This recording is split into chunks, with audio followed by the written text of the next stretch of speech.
Dit is Vrydag 15 Mei en in voorbereiding vir Pinkster gesels ons hierdie week oor die Gees van God. Vandag dink ons na oor Psalm 51 vers 12 tot 13.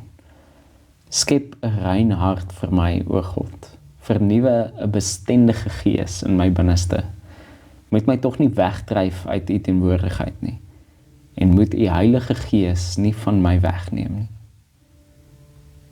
Die psalmdigter erken dat sy gees vernuwing nodig het.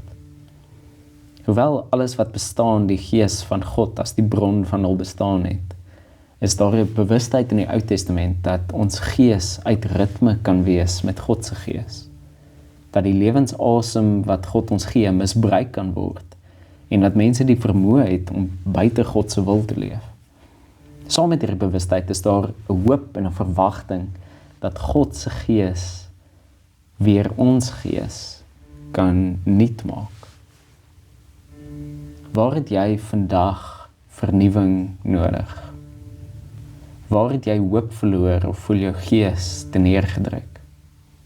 Dalk kan ons vandag net hierdie woorde saam met die psalmdigter bid. Skep 'n rein hart vir my, o God. Vernuwe 'n bestendige gees in my binneste. Moet my tog nie wegdryf uit u teenwoordigheid nie. En moet die Heilige Gees nie van my wegneem nie. Amen.